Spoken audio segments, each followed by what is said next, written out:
ক্ষমতায় প্রত্যাবর্তন করেই অবৈধ অভিবাসনের বিরুদ্ধে একরকম যুদ্ধ ঘোষণা করেছেন যুক্তরাষ্ট্রের নতুন প্রেসিডেন্ট ডোনাল্ড ট্রাম্প। গত কয়েকদিন ধরে অবৈধ অভিবাসীদের বিরুদ্ধে ব্যাপক ধরপাকড় চলছে যুক্তরাষ্ট্র জুড়ে।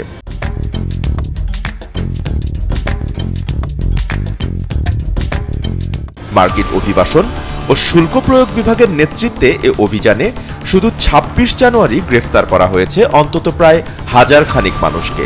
দ্বিতীয় মেয়াদে ডোনাল্ড ট্রাম্প দেশটির প্রেসিডেন্ট হিসেবে দায়িত্ব নেয়ার পর এটি সবচেয়ে বড় অভিযান বলে জানিয়েছে আইসিই।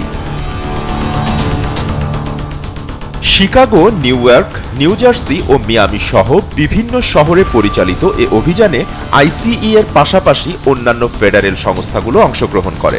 ডোনাল্ড ট্রাম্প তার নির্বাচনী প্রচারে অবৈধ অভিবাসীদের বহিষ্কারের অঙ্গীকার করেছিলেন এবং ক্ষমতায় এসে অভিবাসন ব্যবস্থায় পরিবর্তন আনতে ২১টি নির্বাহী আদেশ জারি করেন। তবে এ ধরনের কঠোর পদক্ষেপ ডেমোক্র্যাট নেতাদের তীব্র সমালোচনার মুখে পড়েছে। শহরের বিভিন্ন স্থানে অভিযান পরিচালিত হয়। নিউ ইয়র্কেও অভিযানকালে অভিযোগ ছাড়াই অভিবাসী সহ এক সাবেক সেনাকে গ্রেফতার করার কথা জানান স্থানীয় মেয়র রাস বারাকা। অভিযানের বিষয়ে অভিবাসন অধিকার কর্মীরা সতর্ক করেছেন যে বৈধ নাগরিক সহ অন্যরা ভুলবশত এ ধরনের অভিযানে শিকার হতে পারেন।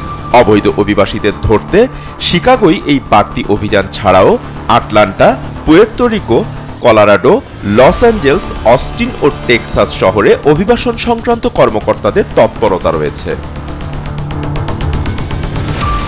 Bappi Khan, SA TV digital.